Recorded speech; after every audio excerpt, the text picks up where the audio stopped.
Hey guys, it is Dana and I am back for the second episode of my Motivation Monday.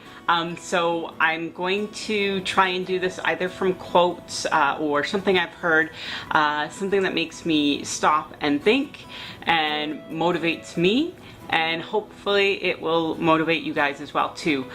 So earlier this week, one of my cousins actually shared a post on Facebook, which is definitely where I would get a lot of these ideas from, just different things people share.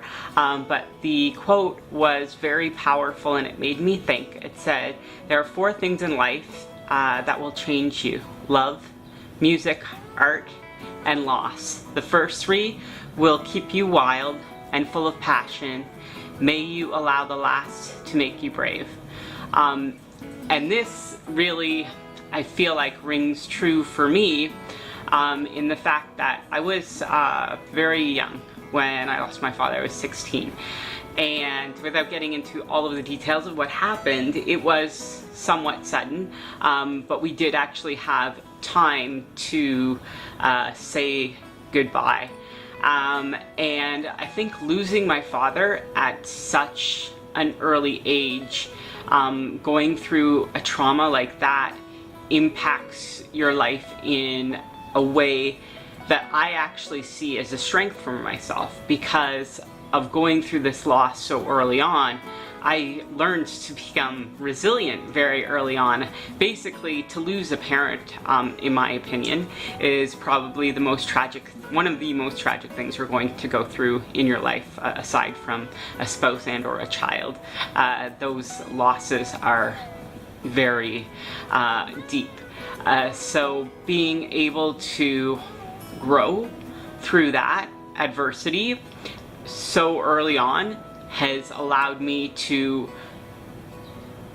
process other issues much better. So for example, when I was diagnosed with type 1 diabetes, my father was also a type 1 diabetic, and not fully, but part of the reason that he didn't make it through his accident was because he didn't take good care of himself as a diabetic.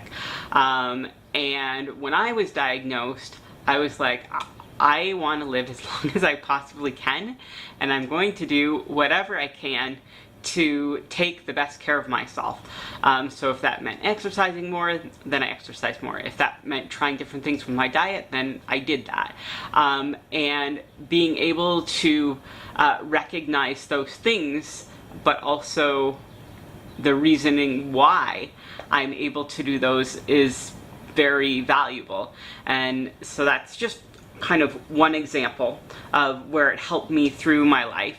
But I've definitely had other adversity where, I've been laid off from jobs and whatnot, and I tend to almost always thrive in adversity. So something will happen, and then from that, something great will happen. So essentially, from one of my greatest tragedies in life came one of my greatest strengths, which is my resilience. So it's always good to take a look at things in life and why they happen and how that shapes you as a person, because life's a journey, not a destination. So buckle up and enjoy the ride. Thanks so much for tuning in, guys. If you like this video, give it a thumbs up, and please subscribe to my channel. Click the notification bell to see when I'm uploading videos. Thank you guys, and have a great day.